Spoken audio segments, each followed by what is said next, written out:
welcome back everybody, and I just would like to add that after this panel we'll be having lunch, and if you're on Zoom and on campus or in St. Louis, you're going to miss out if you do not come, because we have the amazing cooks of Welcome Neighbor who will be providing lunch for us.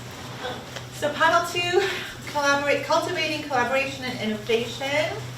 I'd like to thank my colleague Billy Acree, who is Vice Dean of Interdisciplinary Initiatives and Innovation, Co-Director of the Incubator for Transdisciplinary Futures, and also Professor of Spanish, and my colleague. Thank him for moderating this panel. I'm going to quickly go introduce Kathleen Fitzpatrick, Interim Associate Dean for Research and Graduate Studies and Professor of English at Michigan State University, previously Director of DH at MSU, Founding Director of MESH Research, a lab focused on digital scholarly communication, and her 2019 book, Generous Thinking, A Radical Approach to Saving the University, recommend very highly, advocates for open, inclusive scholarship to enhance academic work and its societal impact. And this is another recommendation. She's also a project director of Knowledge Commons, an open access network for nearly 50,000 scholars worldwide. And so I recommend you check it out and join. 2011 to 2017, Kathleen was the Director of Scholarly Communication and Associate Executive Director at the MLA. Kristin Kristin holds a PhD in American Studies, has worked in several historical museums, including the National Museum of American History. She's a professor in the Department of American Culture at University of Michigan, faculty coordinator of the Humanities Collaboratory, which supports innovative, collaborative, and inclusive humanities scholarships. She's also the co-founder and former associate director of this truly amazing organization, Imagining America, Artists and Scholars in Public Life, which is a consortium dedicated to campus community collaborations. Rhody holds a PhD in English and is Senior Director of Engagement Strategy at the MLA. He's also part of the Humetrics team. Kathleen, you're part of Humetrics as well? No, but I have collaborated with collaborator. I'm an honorary. So Jason was previously Program Director at the Social Science Research Council, where he directed the Digital Culture Program, the Social Data Initiative, and the Media and Democracy Program. He also worked as a Senior Program Officer at the NEH, helping to create the Endowment's Office of Digital Humanities and directing grant programs. And then Pat Parker, but if you're just joining us for the first time now, the Director of the Institute for Arts and Humanities and the Ruel W. Tyson Jr. Distinguished Professor of Humanities at UNC Chapel Hill, a scholar focused on community-based research and leader of many amazing initiatives. So thanks, everybody. Thank you so much, Stephanie. My thanks to Stephanie and Chris for putting this whole day together. Thank you all for being here with us. I think in many ways, the first act set up lots of threads, right, that we're going to pick up on in this conversation and likely throughout the rest of the panels today. The focus of this one, collaboration and innovation, is one of, obviously, my favorite things to think about these days. I want to get started with a question about collaboration and innovation in the humanities, which, if you think back not too far, about a decade ago, were fairly rare, if not very rare, things to contemplate in the humanities. And now, right, these days, there's these kinds of partnerships, collaborative partnerships, spaces for innovation in our fields offer some of the most exciting things or ways for us to think about research and teaching, and yet there are all sorts of hurdles for us still to overcome. And I think about just as an example, right, when we advocate, or MLA, for example, advocates for faculty colleagues in our fields to pick up on certain directions, like, for example, shorter timelines to PhDs, those things often lag, right, or it's sometimes difficult to get uptake. And so I wanted to ask if you all could think about ways in which we can encourage faculty to embrace more easily entrepreneurial opportunities in the humanities, or to think about how we can continue to change the culture of assessment when it comes to professional advancement when we talk about collaboration, right? Is there a space for collaboration when we think about professional advancement for humanists? So you could pick a pathway, and maybe we just start with Kristin and Yeah, Kathleen. we had a little jostling up here. I ended up with the short end of the stick because I didn't mark my place early. So there are two pieces of that question. I will just to the question of entrepreneurship. It's a little bit like language of leadership when you are deep in the humanities. It's a little bit of a bad word, like you're going down that road and you are selling your soul to the neoliberal machine.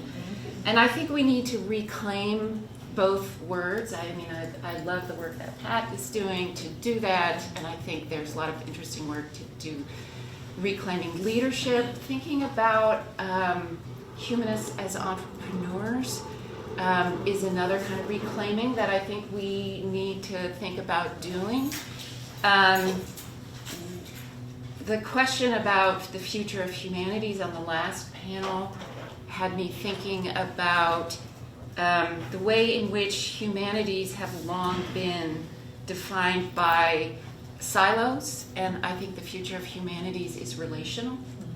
And thinking about entrepreneurship in terms of relationship building across our campuses. I speak from very unusual experience. I have had 2 opportunities in my professional life to run super well-funded $10 million for an experimental humanities research initiative. I'd stop going to conferences to share about my humanities collaboratory because it's so embarrassing. If you had $10 million, right, look what you could do. Those experiences, though, both taught me a lot. The first one was the opportunity to start Imagining America, which was really an opportunity, shout out to Nancy Cantor, to think about the importance of connected humanities that engages with community. In both of these moments of opportunity, I have tried to build structures that enable relational humanities, that enable us to reimagine what the humanities could be going forward. And I think to speak to the second question, the culture of assessment in humanities is the biggest barrier to doing this kind of work. People are highly motivated, they want to do it, especially junior scholars. The questions that we care about in the world, the questions that drive us to be humanists, have absolutely no interest in or relationship to our disciplinary boundaries, to the formations of our disciplines, and to the kinds of benchmarks in assessment that our disciplines have developed, entirely irrelevant to the fundamental project of what we want to accomplish. So how do we rethink that? And there's been, Stephanie and other people in this room convened an important conversation about that. There have been really important conversations across time on this question, and we just need to continue to do that work. And I will make a short plug for Stephanie is helping me, but I am building a humanities assessment hub, a web archive that is trying to bring together resources to do exactly what your question asks about, to create resources for thinking about reimagining assessment for the humanities. So there's a lot of scholarship out there. The MLA has produced guidelines. Other professional organizations have produced guidelines. Departments are rewriting their, anybody who has interesting departmental guidelines that have been rewritten that you want to make public. The work exists, and one of the things I think that we need to do now is bring it together and to make it accessible. And just as we are not great at making, even though what we do is narrative and culture making and meaning making, humanists are not great at making, and I know we're going to get to this, the pitch about the value of what we do. In thinking about assessment, we are not great at articulating impact, value, beyond the most traditional senses of impact and value for humanities work. So I am trying to kind of collect this array of really imaginative and interesting work, but there's a lot more work that needs to be done. Maybe that's enough. The last note maybe is, but I'll hold that thought. I love absolutely everything that you just said, and I want to see this archive because it's really crucial, I think, to the path ahead. I want to build on a couple of things that Jeffrey said in the last session. One of which is about the individualism that's built into all of our review systems, and the second is that deep humanist tendency, and I find this all the time in departments with which I work, that any change in standards must be a decline in standards, right? That there is always the assumption that we're making things worse rather than making them better when we make changes in the ways that we assess our work. And I really want us to sort of push. I have, Stephanie mentioned Generous Thinking, the book that I published in 2019. There's a follow-up to it that came out in October called Leading Generously. Both of these books are really making the argument about needing to move toward greater collaboration in all of the ways that we do our work and away from the competitive models. Because all of our modes of assessment that we traditionally have in place involve ranking and hierarchy and thinking about who's doing better than who else and how I can deserve the small amount of resources that are available more than somebody else deserves them and so forth. And I really would love us to think more about how we can understand all of our work as being of necessity collaboration from the ground up, right? Now that requires us to take some hard looks at the milestones that we establish for work from the time you're a grad student, actually even before that, the time you're an undergrad, all the way through your path if you are in a faculty position on campus, in which, in the humanities, every tub has to sit on its own bottom, right? The idea of there being something like a collaborative dissertation is absolutely impossible to conceive of. And yet why? Why would that be impossible, right? I would really love to see our fields learn a bit more from the science of team science, right? Which is really thinking hard about what it is for a team of folks, particularly interdisciplinary folks, to come together and to get through the barriers to working as a collaboration and think really robustly about what a team can do that individuals cannot. There's a lot there that we have to learn from, and I think we particularly have to learn from it because it's not even remotely part of our training, right? We are trained to do the work by ourselves in the carrel, in the library, or at least I was trained in a carrel in a library. I don't even know if they have carrels in libraries anymore, but you know what I mean. Retreat with your stuff, think your own thoughts, make an original contribution to the discourse, and so forth. And the more that we can begin to think about how we do that stuff together, is going to be important. But all of that is going to require some real change in those assessment practices and processes and the values behind them, what it is we're using assessment for. And that, in order to make those changes, I think it's going to require mentoring up and mentoring out in addition to mentoring down. Right, because I think everybody in our fields, all of our colleagues in our departments who sit on P&T committees, our chairs, our deans, our provosts, except for them represented here in the room today, really need to begin to recognize the real work that goes into collaboration, and that the best and most important output of a collaboration may well be the relationships themselves. right? And what those relationships can do into the future.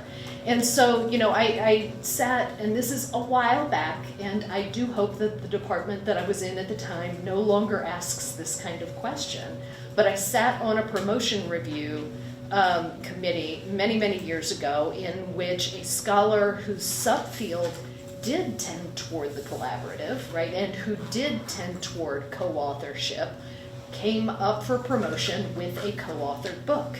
And the department asked the candidate to define exactly which portions of the book they had written, as opposed to the other one.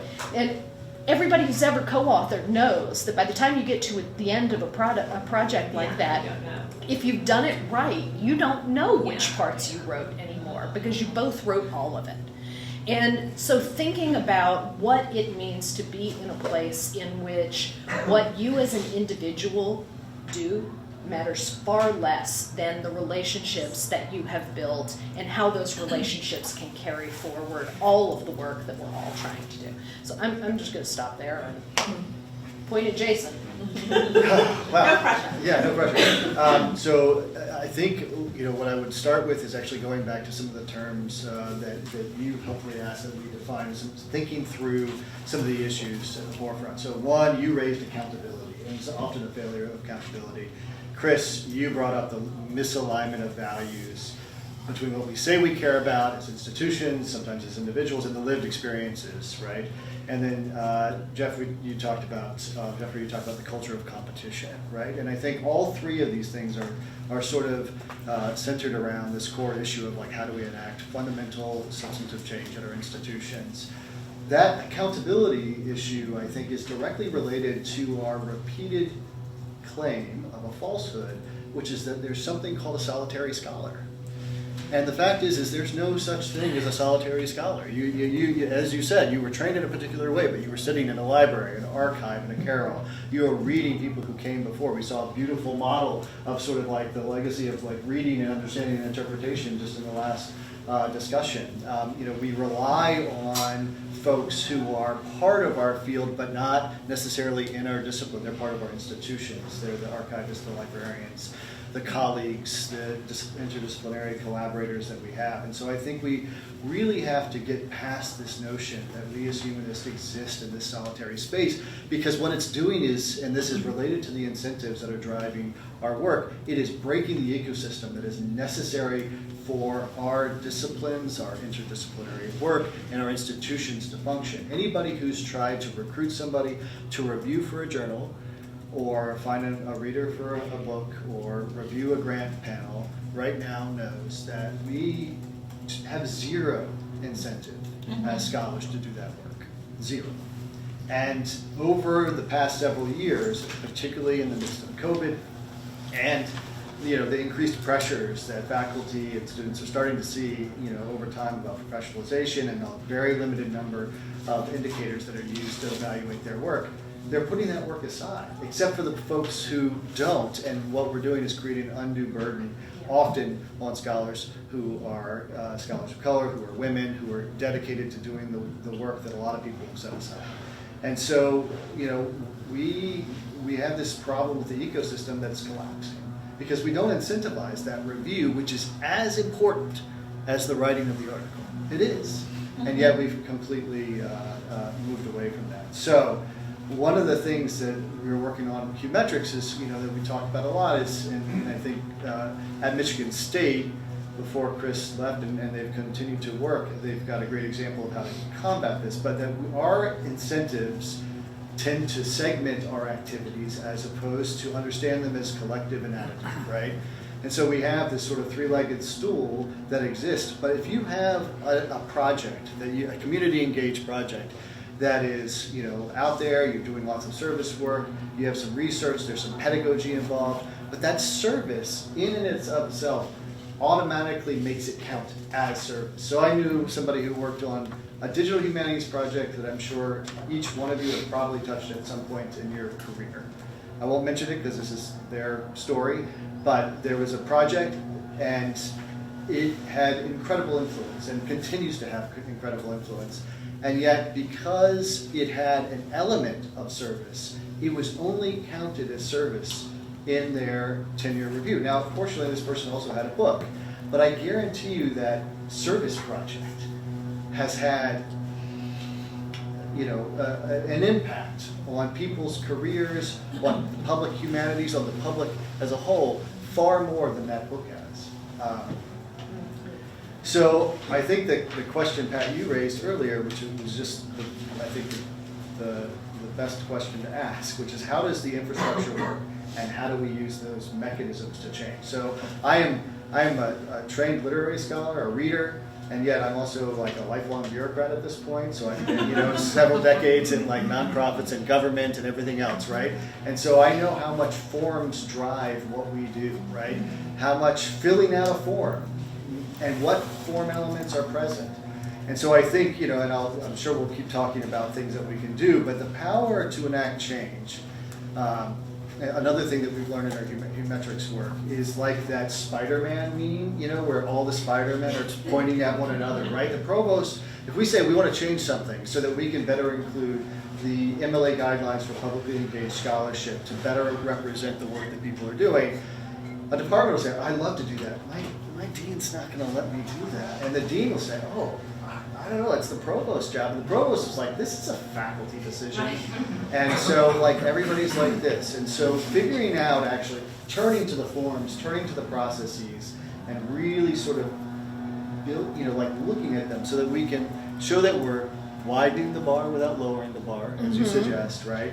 But we can make changes that say, an example at one university, somebody recently told me, they now get more credit in a humanities discipline for co-authoring than they do for single authoring an article, and they get even more credit, this is in their P&Ts, if they co-author with the students, right? So there are models, we have this idea that this is how it works, and this is how it's always worked, but that's not true. We can make changes, and people are making changes. So I'll finish just saying, like, from my perspective, MLA's role is to find as many, just in collaboration, with other activities, find as many of these examples as we can, elevate them, so that people know that change is possible, because we have convinced ourselves oftentimes that it's not, right? Yeah.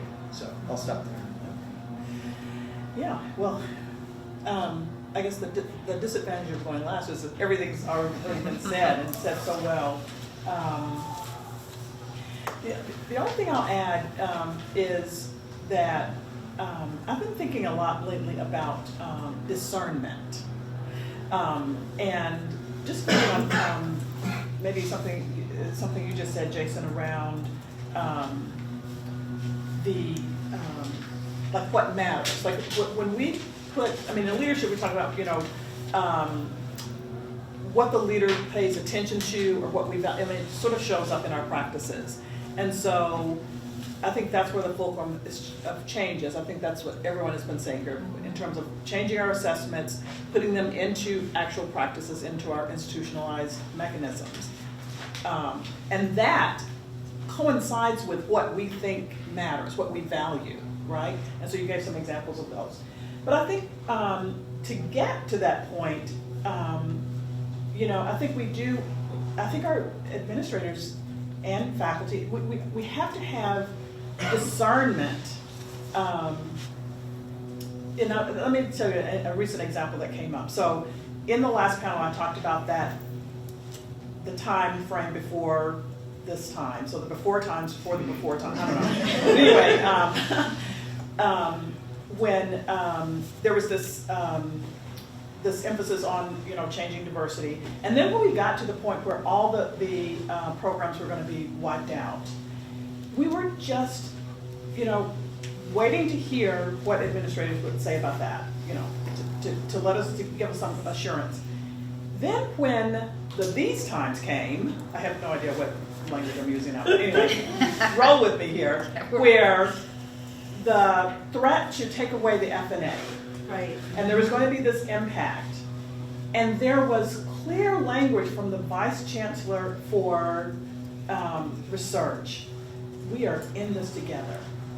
If you have questions, and there was all this language. And I convened a panel at our institute where we had someone from the Office of the Provost, and I just asked, this is what I want you to take back to the Provost. If you're here to listen to faculty, the humanities needed to be defended as fiercely as you're defending the sciences right now, full stop. And it could have been the same language. So I think having that, so it's almost like retrospective sense making. Like you have to be able to, but so discernment to me is trying to see the future and saying it right now. So if we say that we value the impact that we can have in our communities, then what that looks like is putting that into our practices. So I'm really just sort of reinforcing what you're saying, but I think it does require some courage, it requires judgment to and sometimes it's pretty straightforward, you know? I mean, like, if anybody asks the question, you know, do we value equity? Like, do people actually ask that? Like, if we say out loud, no, we do not value equity. We do not. I mean, I want it's that sort of thing. So I think that gets us to discernment. And then the last thing I'll say is the relational piece. The fact that if we're talking about collaboration, this sort of innovation, and that if that's grounded in collaboration, it's one thing to say that we're collaborating. It's another thing to do it in a way in which there's truly a recognition of how unequal power operates. And I know that from my own work, going into a community and having Ella Baker's model right in my head, and then missing the fact that when I show up in a community, I am not the Black woman who was raised in a low-income community, so therefore I should know about if I'm working with someone in a low-income neighborhood. I am the university. And that's how people, until that sort of power dynamic is attended to, they're still going to show up, whether I want them to show up or not. So really having this understanding of what it looks like to truly collaborate, if we're talking about having, you know, all the partnerships that we think will make that happen. Yeah. This is a really wonderful start to the conversation. I'm going to give everybody 30 seconds for bonus points. And I want to ask if you could give one example from your institution or things that you may have seen that are illustrative of the entrepreneurial humanities, or what the business of the humanities in 2025 should look like or could look like, that that is having impacts in the ways that we want to see the humanities having impact. So bonus round, 30 seconds. Go. Me first. There were two parts of that question. I mean, so 30 seconds, this is, you're really making us work. So the first part of the question is give an example of entrepreneurial activity on your campus. The second question is think about now. Yeah, either or. You could go with either or. Okay. Entrepreneurial humanities or business of the humanities and impact. I think we need to learn from the examples of the small things that we are all doing. My institution, we're creating a lot of little bits of infrastructure to support this. I think we all need to learn that and put it to use in this moment, and to understand this moment as really different from previous before times. And I think in this moment it's important to acknowledge and live in our power. If somebody's coming for you, that means that they are both at the level of the whole institution of the university and around questions of DEI that are so important to us, and on the sort of fundamental work that we do as humanists. We are powerful. We have changed the culture in the last 2 generations. And we are a threat, and we need to kind of live in that power. And we need to acknowledge that this is a moment at which the way that I'm way over my 30 seconds, the way that institutions, universities as they exist now, are post-World War II constructions of a relationship between the federal government and universities. That's fundamentally likely to change. So we need to think about everything we're doing in the context of that change. So I have an example of change that I am going to call entrepreneurial, but it's internally focused, and it's really about administrative processes and procedures, policies, and so forth, and what it is to really radically rethink those at key moments. I came to MSU from the MLA in 2017. And as I was in the process of dealing with all of the hiring paperwork, my then dean, Chris Long, sent me, all the documents I was going to need, including the English department bylaws. And I read through the English department bylaws, and I love my department dearly, but the bylaws at the time read like they had been written in 1972. Right. And I wrote back to Chris and said, think it's possible the department might be willing to consider revising these to deal with new forms of scholarship, like the word digital is nowhere in here or what have you. And he said, I don't know, you could try.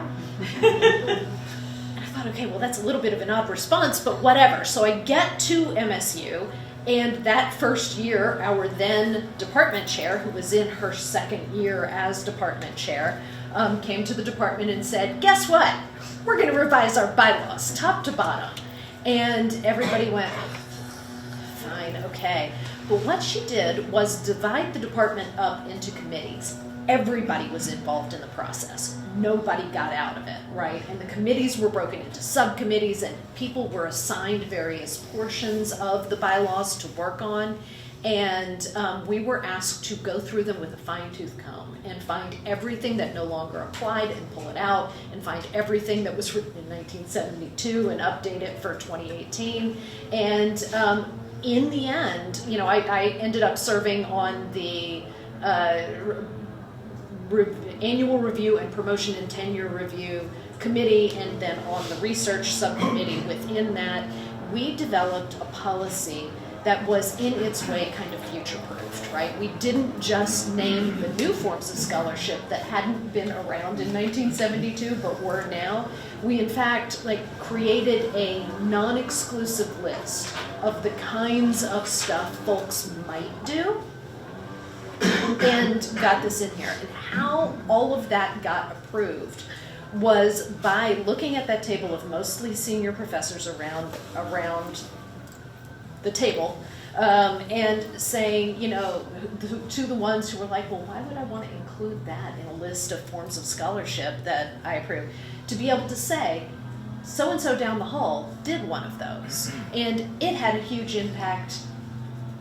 Don't you think that maybe if they were up for tenure, they should have been able to have that considered? And everybody said, oh, you know what, yes, I like so-and-so down the hall, and I like their work, and that is important, so let's do it.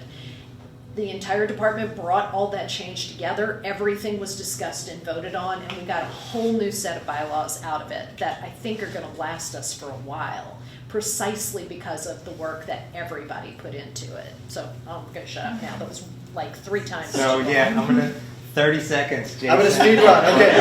So when I think of giving us 30 entrepreneur, seconds. No, it's not a good idea. when I think of entrepreneurial humanities, I immediately go to our access-oriented institutions, our community colleges, who are dealing with such scarcity and then doing amazing things in that context. Yeah. So I'd raise up Charlotte Gifford, who's at Greenfield Community College, has done tremendous work taking the Spanish program and French program and connecting it with their professional programs, nursing in particular. So they have a robust medical humanities, and what they're able to demonstrate, one, they're getting more and more people into their enrollments, which is important. But we know this is a thing, enrollments, majors at 4-year institutions, etc.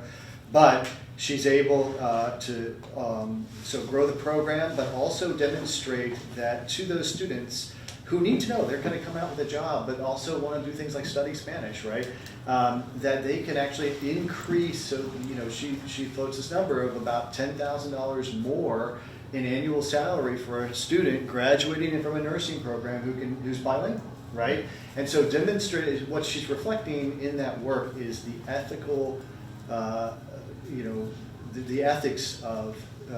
That we must train our undergraduates in a way that they understand that they can both love the professional fields and the disciplines like we do, but also understand how they apply in outside contexts in the broader world. They know they're going to go to a job, right? This is where, when we're thinking about first generation college students and everybody else, these are the ones where the parents are like, well, what are you going to do, right? And we, by showing this work, by demonstrating our relationship to other professions and the broader world, I feel like, like Charlotte's doing at Greenfield, they're able to both bring them into our disciplines, but also give them that knowledge and comfort, that sort of ethical pathway towards, a career. So we could talk a lot more about that, but that's a quick example. All right. Awesome. Pat? Okay, I'll do my best. Okay, so 2 examples.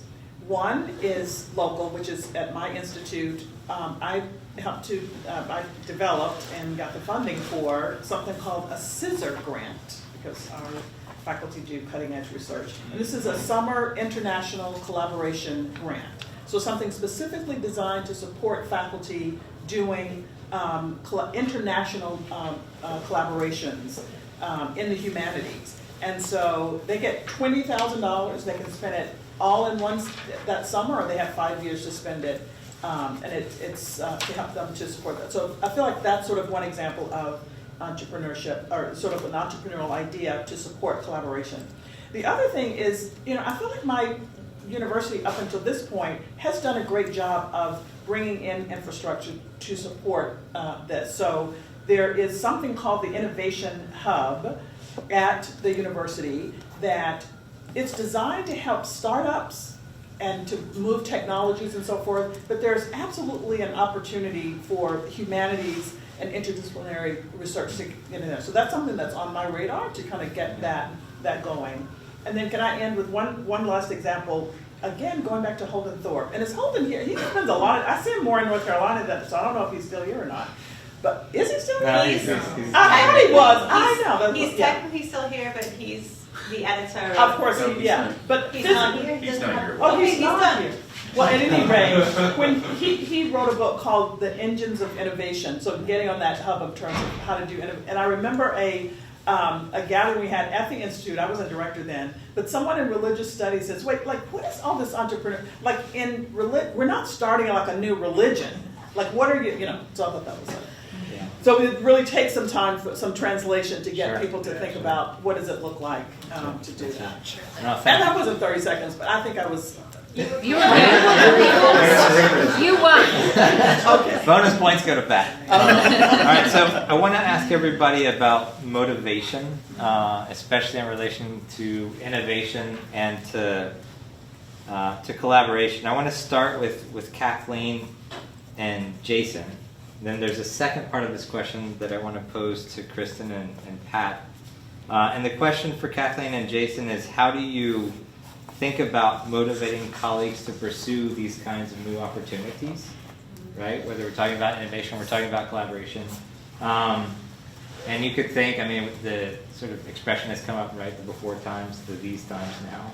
You could think about the before times, which I think still, it was challenging, right? To motivate people to pursue these things. And now, seemingly even more. And so, I don't know if there are things that you could point to in your campus, Kathleen or Jason, within the context of MLA, with ongoing conversations about how do you motivate colleagues to really take the plunge at this moment.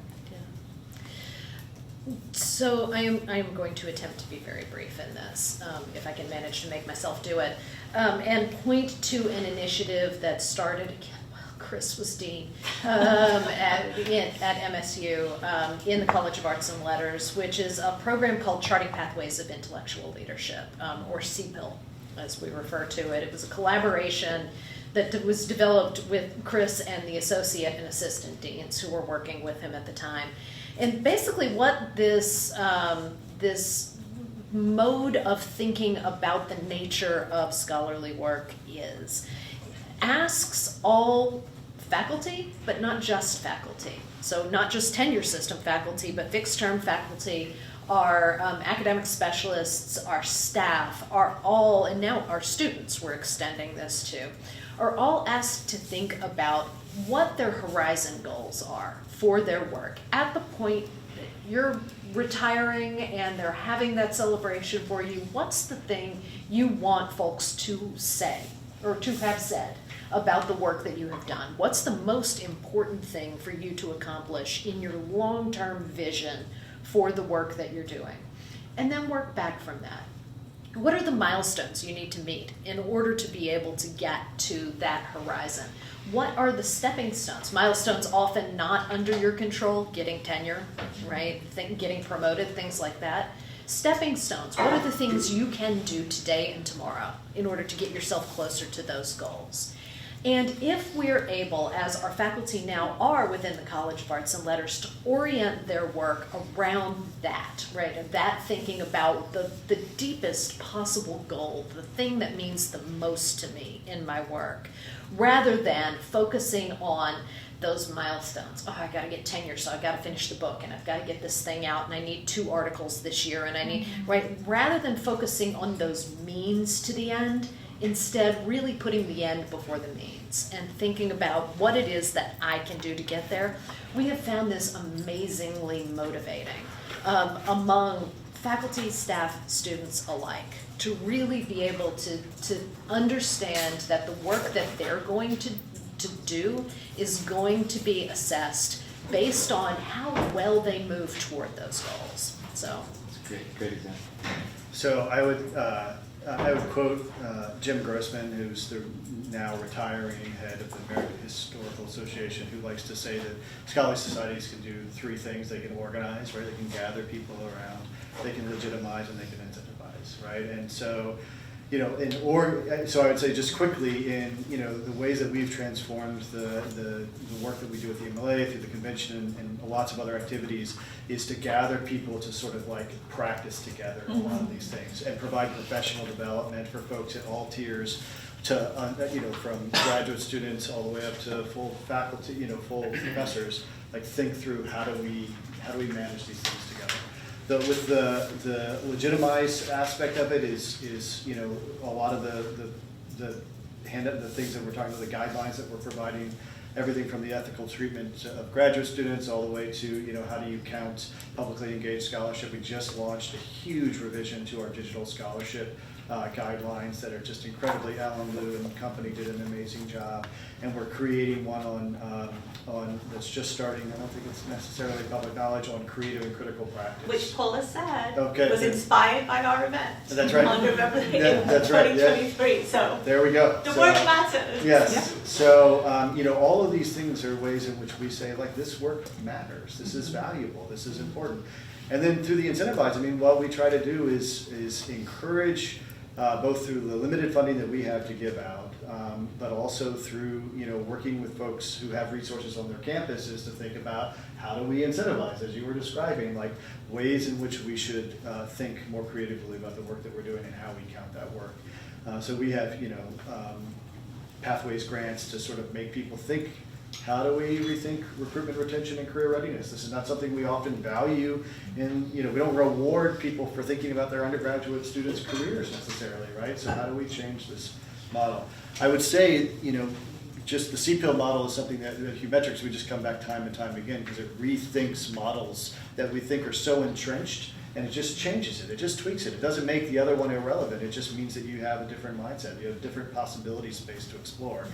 And I would say all of that for us starts with values, right? And so, you know, when you were talking a moment ago about sort of how do we think about, you know, this kind of almost like a vocabulary that we share and that guides our conversations, that's the work that Humetrics tries to put out there, is like helping people take that moment and just think about the values that are animating their work for a few minutes. Think about it in context of their institution. Think about how they want it to be seen as visibly manifesting those values to a broader public. So I'll stop there. Okay. I think the second angle of the question that I wanted to pose to Kristin and to Pat has to do with anxiety and motivation, which I think, you know, since the beginning of this year has been increasingly visible among faculty and among graduate students, right? And we can think about this in the grant space and all the uncertainties surrounding that for faculty and what that means in terms of their own professional advancement. but I think it's tied into questions of identity as well, right? And things that came up earlier. And so when you think about motivation, again with colleagues, how do you address, are you seeing people address questions of anxiety in the scholarly development of colleagues on campus? And I think it goes back to Laura's question around graduate students, right? And how do we recognize this issue related to their own sort of, say, growth, but that's not exactly the right word, development during their time at the university? I want to push back a little bit on the framing of the question about motivation. 25 plus years in, my experience is that people are pounding at the gates to do this work, that the challenge is not to motivate them, the challenge is to restructure our institutions so that this work can flourish. And I think this moment, you know, completely and absolutely terrifying and highly motivating for us to do the kinds of work that we want to do, that we care about in the world. So I think thinking about our motivations could help us think about how to respond to this moment. You know, humanists tend to be conservative, personally, maybe if not politically. We tend to be kind of anxious. So I don't think the anxiety piece is necessarily new. Doing this work has always been for the braver and the bolder of us, because it requires you the whole way, from your time as a graduate student through all of your promotions, to be swimming upstream, to be fighting against structures that were built when people didn't do the kinds of work that you want to do. So I think framing it to think about the opportunities in this moment and the way in which we can use this moment to motivate our fellow humanists to collaborate as broadly as they can, to demonstrate the value of what we do in the most loud, public, institution sweeping ways. I think that's the job at hand, and I do think that if we need motivation, it's because we have to work against the structures. But I think, I think people will need particular kinds of motivation in this moment. But that motivation is about keeping going despite the insanity of the moment. Yeah. So I mentioned earlier this example of being able to say to someone from the Office of the Provost, there should be as much support for the humanities as there is now for the sciences and their struggle to try to protect the sciences. Well, that happened in a meeting that was at my institute. It was a convening of a group. We have lots of affinity groups that meet at our institute. We have a chairs leadership program in addition to the one that I mentioned. We have new faculty programs, like new faculty that come on and programming there. We have associate professors program. This affinity group is the Faculty of Color Indigenous Faculty Group, which so far is still intact. And we were convening that group. And there was a young scholar. I mean, she was in graduate school last year, so she's a new assistant professor. And she asked of this group, should I change my scholarship? I mean, it was heartbreaking to for her to ask that question, and it was sort of also indicative of where we are, what these times are right now. And the thing that prompted me to say what I did to the representative from the Office of the Provost was that the response to her was, well, she talked about her own research. Instead of, I'm not changing my research. She basically said, find your mentors and see what they tell you to do. And that's when I said back, we need, the university should everything should come to bear to support this young scholar. This is not for her to navigate on her own. To me, we have to, again, this discernment. Right, there's a level in which, go talk to your advisor. That is that's a question that we tell their graduate students, tell students all the time. Tell faculty all the time. Talk to your mentor, and sometimes they're not even mentors. But in this moment, we have to be able to know when it's time for us to have an infrastructure of support and to assure that young scholar that to the best of their ability, the university is going to protect them and to help them to navigate this at this time. And then within that, maybe she makes some choices to say, well, I could, we were talking about this the other day in terms of changing words and that sort, which is just so ridiculous.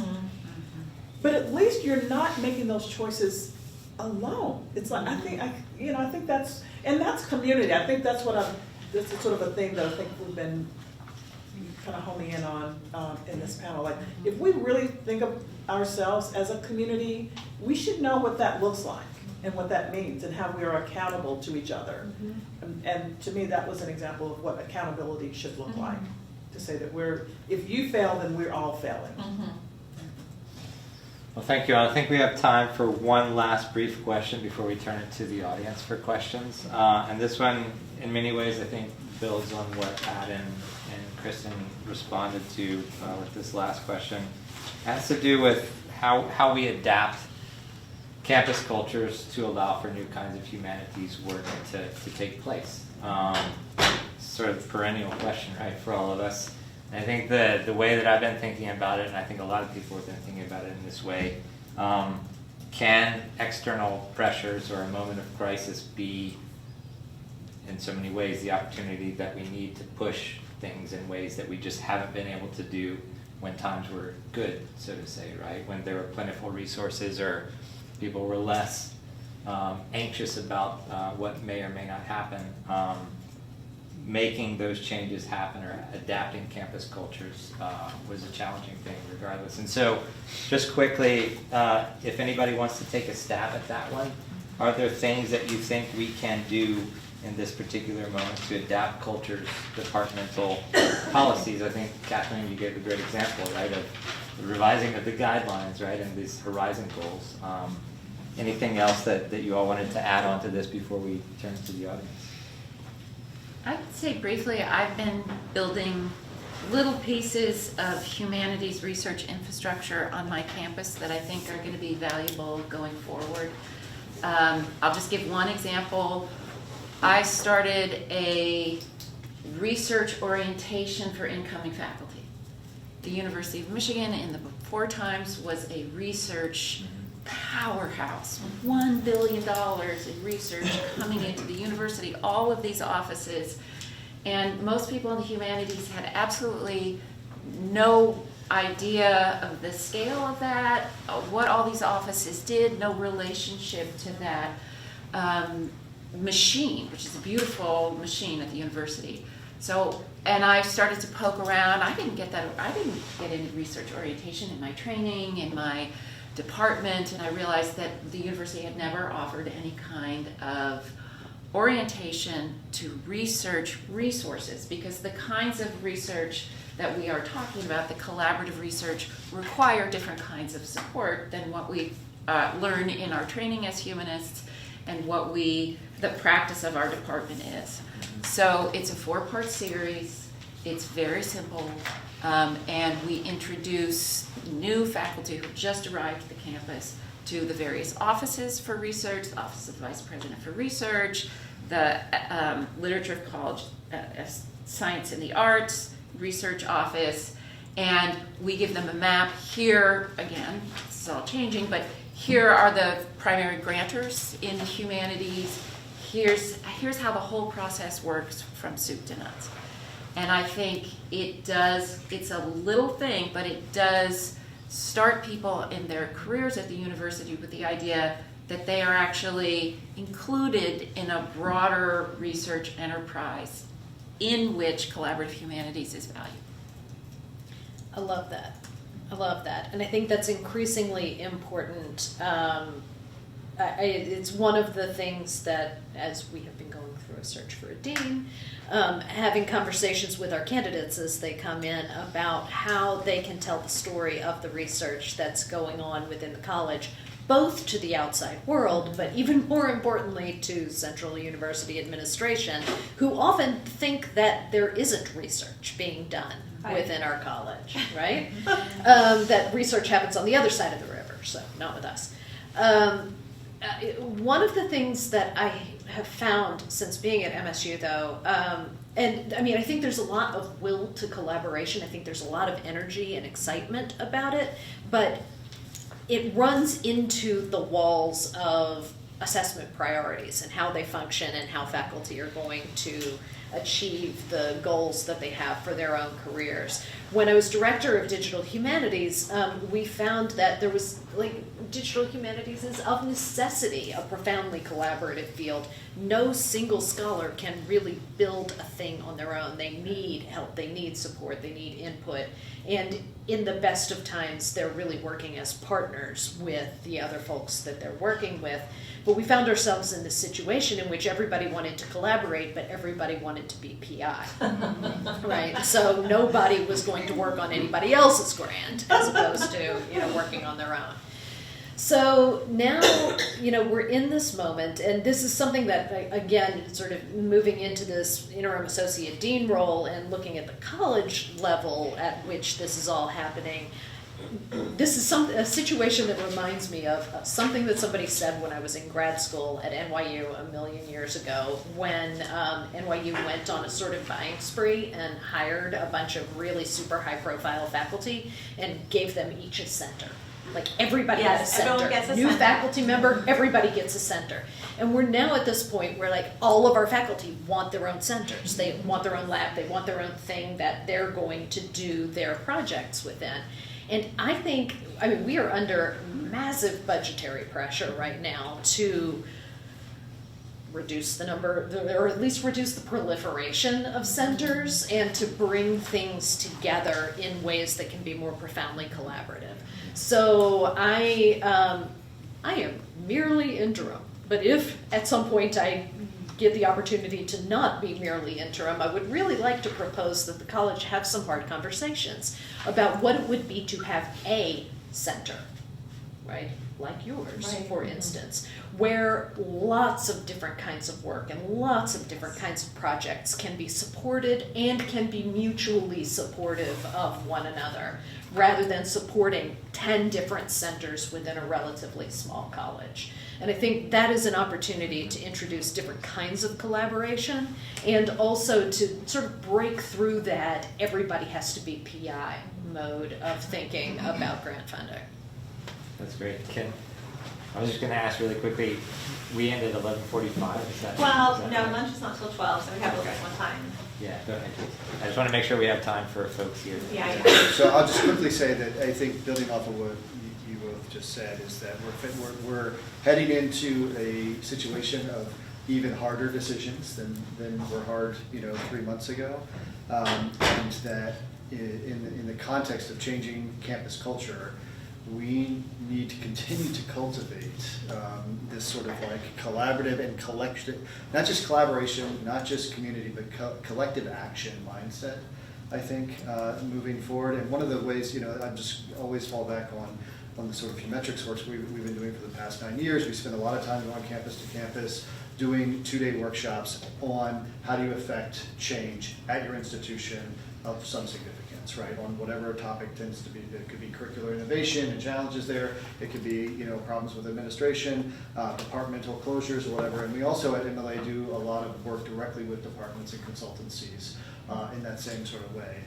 And I would say one of the things that I keep coming back to is 2 examples very quickly that came out of the Humetrics work. One was at MSU where, Chris, I'll speak for you, but, where you as dean had, a limited number of resources, a bunch of departments clamoring for hires, and you brought the departments together, had an intentional conversation about values first and foremost, And it's not that, values aren't contested, it's not that they don't, aren't, in conflict with each other and across people's interpretation, but that conversation about what values are gonna sort of animate our conversations about a particular problem, having that up front, foregrounding it, gives you a touchstone each time you come into conflict, so that you can return to that question is equity at the heart of the decision that we're making, right? And it sounds so simple, and yet we often don't do it. We just assume the values exist, right? We don't have the hard conversation.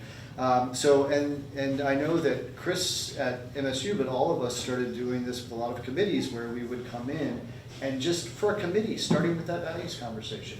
The committee charge might have a couple values already stated. The committee's like, okay, how do we engage with these? How do we have a conversation about them? And how are they motivating our work? And how will people see the values in the work that we produce, right? So I would just stop there and say, like, I really feel like that intentional moment is one first step to adapting to this moment. Well, I agree with everything, all the wonderful ideas that have come about. One approach that I've leaned into for a long time is, when there are chaotic times, when things are happening, for the most part, there's a day-to-day, work-a-day, just keep going strategy that I think brings some sort of a calm to the center. And so I'm going to give you one idea, and it'll be very quick, that came from my report I have this wonderful external advisory board at the Institute. And so the theme of my last director's report last fall was creating a culture of possibility. And it's something that has resonated it's been at the core of this institute since its founding, which was in the 1980s when the university was headed toward this, sort of emphasis on the sciences, and as they should have been in terms of building a cancer hospital, being a blah, blah, blah, all of that was happening. And my colleagues, well, not my colleagues, but the faculty at that point said, not the sciences less, but the humanities more. Like, we can be a part of a global research enterprise. And so that's what was embedded into the Institute. And so as director, I try to keep advancing that culture of possibility. And we're a little unique in that we only focus on faculty. We don't have graduate students. All of our resources go to support humanities faculty first, and then other faculty, and so the research enterprise there. And so I'm always thinking of ways. I tell my staff, like, when people come to us with ideas, let's have a yes in our spirit.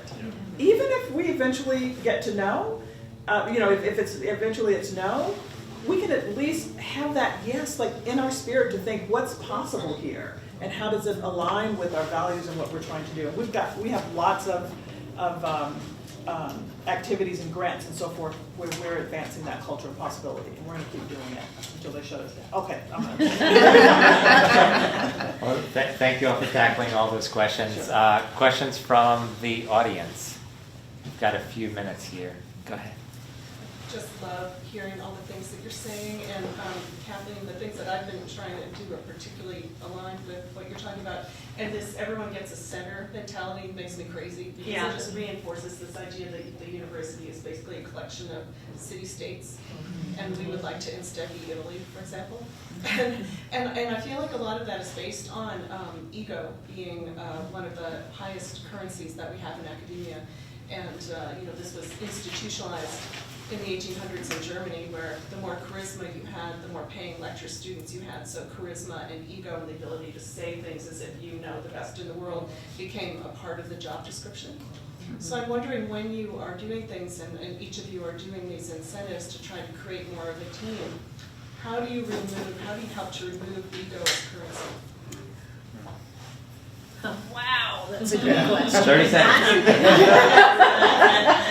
I would say really that the people who tend to be drawn to this work are less invested in ego. They're not really as invested in the old model. In my experience at the Humanities Collaboratory, over the last 8 years, we've had so many collaborations there. At University of Michigan, there are 19 schools and colleges, and our teams have worked across 12 of the schools and colleges.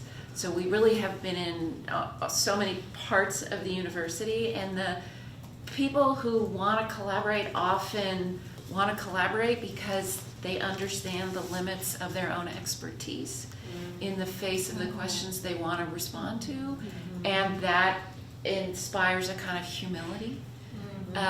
So I get the spirit of the question, and I think in the world of people who are actually doing the work, it's in my experience, it's less of a driving factor, which, you know, makes the work better. Truly. Yeah, I do still run into the ego issue. In myself, not least, right? This is something that I'm constantly trying to, We're always trained this way. Yeah, we need to find it. Exactly, and I told people that, like, I wrote generous thinking for me as a reminder to me to step back and think differently about the ways I was approaching the work that I was doing. But I do think that that model, again, of thinking about horizon goals really encourages particularly senior faculty to start thinking about, like, what really matters to you in this. For many senior faculty, that horizon goal is going to be less about, like, their own name emblazoned in lights than it's going to be about getting to see the graduate students that they've worked with over the years become successful, right? And so that moment in often senior faculty work, but not always senior, of turning from how am I going to succeed to how am I going to help everyone around me succeed is a real marker of a kind of intellectual maturity. Is that a fair word to use in that context? That I think we should do more to elevate and make visible, because it's absolutely crucial to the collective success of the mission. I would just very quickly add that, you know, for almost every Humetrics workshop we start the same way, which is asking people to introduce themselves by talking about that moment in your scholarly career that you find most meaningful, or you have found most meaningful. And sure, lots of people say finishing my book or getting this award, but more often than not, it's seeing this student succeed. Yeah. Being mentored in a particular way, like all these sorts of ways that they reinforce the connectedness of our work. And I'd say, you know, like, so that ego, I think, exists for sure in all of us in different ways. But I think if you look at the sort of broad spectrum of, you know, the 2,600 plus, you know, universities that exist in our work with departments at MLA and through professional development, through like the summer seminars where we're doing leadership training, we are seeing more often than not that at most of those institutions, they're focused on their students, on their faculty, they're trying to lift other people up. And so I'd say, like, the most significant thing that we can do is reward leadership that centers other people rather than themselves, right? And that's a tough thing to do, as anybody who's a department chair in here knows, right? It's often very unrewarding work in that way. But Yeah, I really don't have anything else to add. The only thing I would emphasize is what you said earlier, I think, and it was Chris's idea, in terms of knowing what our values are. And so we can talk about what we can do to intervene in terms of ego, but at the end of the day, we have to come together to think about what do we value, and then have the training and the workshops and so forth to help people, because it's not intuitive. So we have to be able to have a way to bring it, you know, into fruition. Which I have a question, thinking about everything everyone's saying and agreeing so much with all of it, but thinking about collaborative work and kind of in the aftermath of the dismantling of the NEH, for example. Now, of course, NEH's budget was so tiny compared to everything, but it still motivated us to think about, like, a collaborative research grant or bringing together a group of people. I love to work collaboratively. Even as an assistant professor, I co-wrote, which I, you know, thought was so special, one really highlights for me of academic writing. But how do we reframe collaboration in this particular moment, right? And not that only everyone is incentivized by grant money, and we were very supported here in the faculty, in arts and sciences to kind of, to sort of, there's lots of funding available to try for humanists to build collaborations that will then lead to an external application. I mean, that was something that's been really noticeable here in the last few years. But how do we regroup, right? You know, like we were talking a little bit about this last night. You know, Mellon's the only game in town, and Mellon is under pressure. Mellon has infinite, you know, has a lot of resources, but they grant very widely. So how do we think about the work we do collaboratively in this new landscape? So, I don't know that this is going to directly answer the I don't think question. there is an answer, Kathleen, but just a puzzle through Yeah, it. but one of the things that I have wanted to do for a very long time is to see if there is a possibility for us to all slow down. Yeah. Right? And rather being in one of those moments where we're being turned to and asked to do more with less, instead deciding we're going to do less with less, right? That we're going to draw a breath and we're going to keep working forward, but we're going to be very intentional and very thoughtful about the things that we choose to take on and why we're going to take them on. And that therefore there doesn't become this mad scramble for fewer resources, but instead a real holding back to say, do I really have a project that demands those resources? And if so, how can I bring other people into this in a way that allows us to build strength together to do something that has impact, but maybe not all the things that we can imagine? No, I mean, we could all benefit from that. One thing we've learned at the Humanities Collaboratory is that $10 million was great, but that there are actually, that learning what resources exist on our campus and learning how to leverage them together is really invaluable. And when we started, we didn't allow somebody who was a curator at the Museum of Art or a curator in any of our museums or an archivist. We didn't allow them to be on the teams. And we realized what a mistake that was. Logistically, it was very, difficult. But in fact, understanding, and this maybe gets back to the entrepreneurial question that we started with, but understanding ourselves as being in institutions where there are, in fact, a lot of resources that we don't necessarily use. So we don't necessarily need more. We need better understanding of what they are and deeper engagement with them. I think that's a great uplifting note on which to end the conversation. Thank you all for engaging, and thanks for the questions.